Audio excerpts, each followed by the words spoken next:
Hey guys, this is Alan, and this is my last screencast.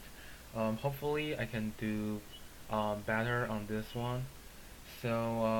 Recently we are learning about electromagnetic induction, and on Thursday's class, we did some observations and discovered that the motion of the magnet going through the metal coil will cause the change in magnetic field, which cause the current to be produced. And in the screencast, as an extension, I will try to elaborate a little bit more about this topic, the electromagnetic induction. So first, let me introduce some concepts. The first one is induced current. The current obtained due to the relative motion between the coil and the magnet is called induced current, and that is basically the current we are generating by using the magnet. The second one is electromagnetic induction, which is the phenomenon by which an EMF or current is induced in a conductor due to change in magnetic field near the conductor. And as we learned before, EMF is just electromagnetic field. Um, so which means that the change in EMF will cause the change in current.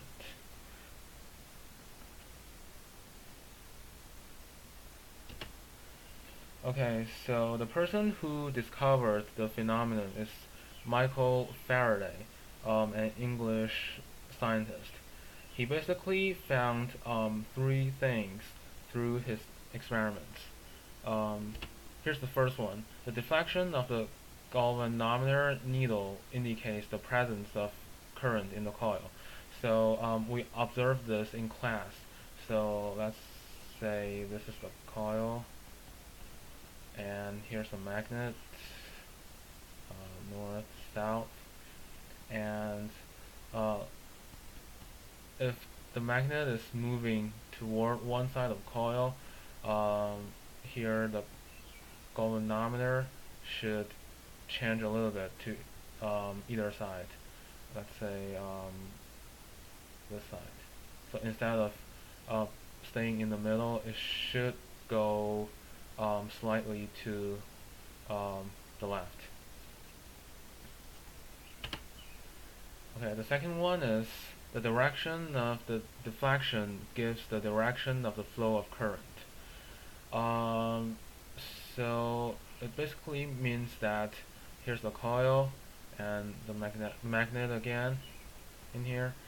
So if the magnet is moving this way, um, the result of the galvanometer should be pointing to the left, while if the magnet is moving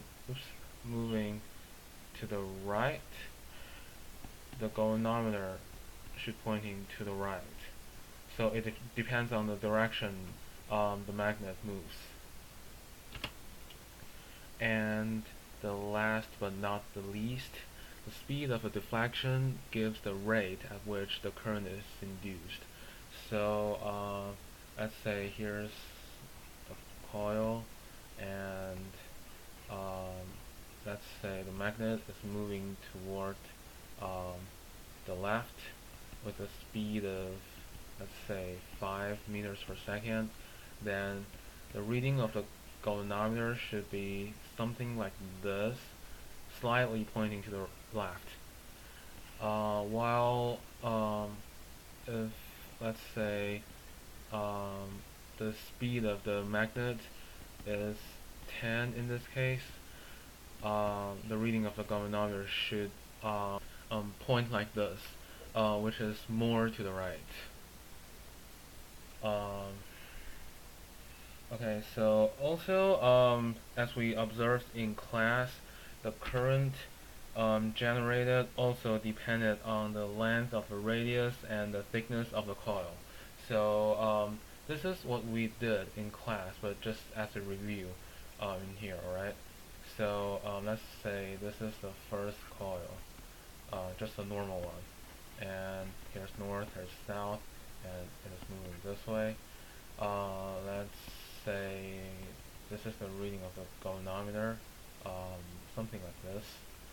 Um, if we increase the length of radius of the coil, uh, like this coil, and we are using the same magnet in here with same speed, same velocity, the reading of the galvanometer should pointing more to the left. And in the third case, if we have the same radius with a different thickness, and we have the same magnet in here, same direction, same speed, the reading of the galvanometer should also change, um, pointing more to the left. And this is basically it. So I wish you guys can enjoy this last chapter we are learning in physics, and I hope everyone can have a good day. Thanks.